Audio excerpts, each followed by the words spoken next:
15 new Western films and TV shows have just been announced in 2026, so let's take a closer look at all of them to get a better idea of what's coming our way in the months ahead.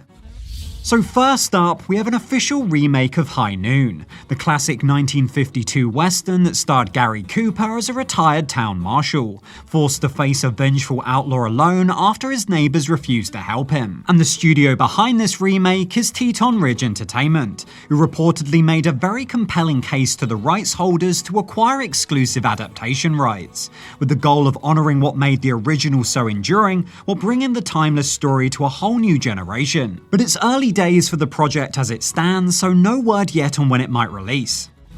Up next, we have The Rescue, a modern western that fans of the genre should love, as it's being written by Young Guns creator John Fusco and directed by Potsy Ponsaroli, best known for directing the breakout western hit Old Henry. The film also has an impressive cast of western regulars, including Josh Lucas, Nick Searcy, Josh Duhamel, and Tim Blake Nelson, with Brandon Sklenar set to star as a rodeo cowboy who has to put his skills to the test outside the arena in search of his missing daughter. But that's all that's been revealed so far, so stay tuned for more updates, as The Rescue is expected to release very early next year. We also have the news that FX is developing a TV adaptation of That Texas Blood, based on the acclaimed neo-western comic book series of the same name, with the story following a Texan sheriff investigating dark secrets and violence in his community, following the sudden and mysterious death of his brother. And developing this new series is E.L. Katz and Jimmy Mickle, with the latter also directing, having previously been a writer for underrated movies like Cold in July and Stakeland, so he's well positioned to tackle the gritty and gory elements of the comics. But again, the project has only just entered development, so we'll have to wait for more details. Another classic western now getting a remake is Angel and the Bad Man, based on the 1947 original that starred John Wayne as a notorious gunslinger called Quirt Evans, who finds himself seriously wounded and on the run after a shootout, but is ultimately nursed back to health by a Quaker family that leads him to question his violent ways. And in the remake, Zachary Levi will take on the lead role, alongside a larger cast that includes Neil McDonough and western legend Tommy Lee Jones. And the film is officially scheduled to release in theaters on October 9th. Also on the way is The Marshal, an original neo-western conspiracy thriller starring Guy Pearce, who's no stranger to westerns. And on this occasion, he plays an elite marksman working as a US Marshal, whose life unravels after a single shot at a presidential rally destroys his career, leading him to discover a web of corruption that leaves him with a decision to make of whether or not to expose it. And with filming on the movie already complete, it's currently slated to release sometime in 2027. Another big movie on the way is Blood on the Promontory, an original western drama from former Navy SEAL turned filmmaker Ray Mendoza, who broke onto the scene in 2025 with Warfare. And off that success, he's managed to assemble an all-star cast that includes the likes of Sam Worthington, Jai Courtney, and Jack Quaid, who all play escaped convicts shackled together by their ankles, who have to flee across the mountains following a violent train robbery. And with the film currently in production, we should see Blood on the Promontory released sometime next year. Another movie worth a quick mention is The Comeback King, a western comedy from Judd Apatow, best known for 40-Year-Old Virgin and Knocked Up. And his new film stars Glenn Powell, who plays a once iconic country western singer whose career goes into a steep dramatic freefall, leading him to undertake a journey of personal and professional redemption. So expect this to be one of the biggest comedies of 2027, releasing in theaters on February 5th. Next, we have a new Civil War-era western called The Isolate Thief from Hideout Pictures, the studio behind 2021's Old Henry. And the film stars Sean Bean and Mackenzie Foy, who plays a young woman struggling to hide the gold she stole from violent outlaws, who have seized control of her remote outpost during a deadly winter, in which survival becomes a game of cunning and betrayal. So if you want to watch it, the film is just released in theaters on July 10th. Another interesting project in the works is an untitled western about the Battle of the Alamo, directed by the creator of Yellowstone, Taylor Sheridan. Now, this won't be a traditional feature film, but rather a movie specifically made for a new Alamo museum, which is set to house a state-of-the-art immersive 4D theater that the movie promises to make good use of. Beyond that, though, there are very little details on the movie at this stage, but it should prove a big draw for the new visitor center set to open in Texas in 2027.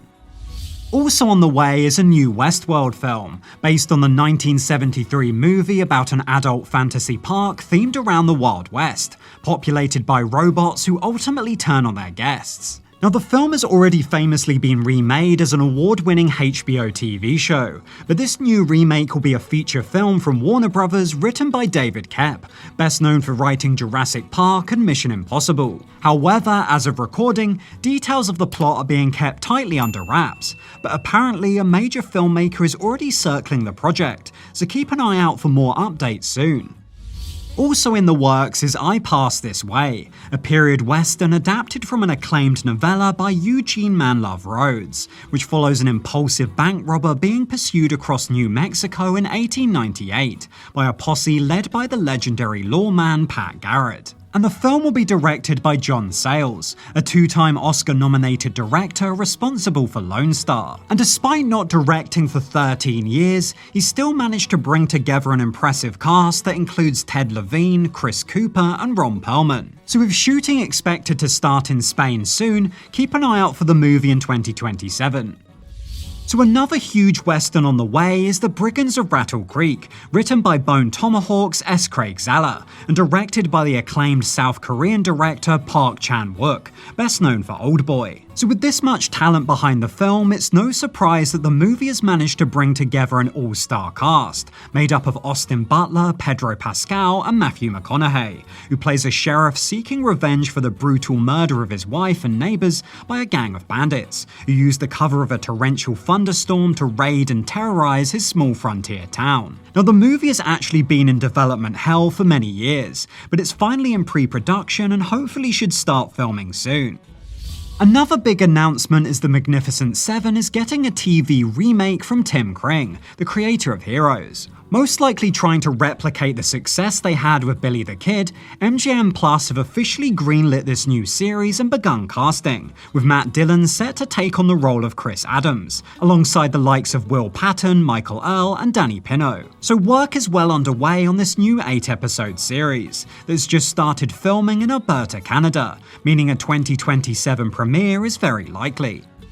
Now, possibly the biggest surprise on this list is Django/Zorro, a film that will serve as a crossover of the two titular characters based on a comic book series of the same name, co-written by Quentin Tarantino, which essentially acted as a sequel to his acclaimed 2012 western Django Unchained. However, despite an earlier attempt to adapt the series himself, Tarantino won't be involved in this new film, instead handing over writing duties to the Academy Award-winning screenwriter Brian Helgeland, known for popular films such as LA Confidential, Mystic River, and Man on Fire. And the rumor is that Django/Zorro will follow on from the graphic novels, telling a new story about Django teaming up with a younger Zorro. So that's all that's been revealed as it stands, but expect a lot more news on the film in the months ahead.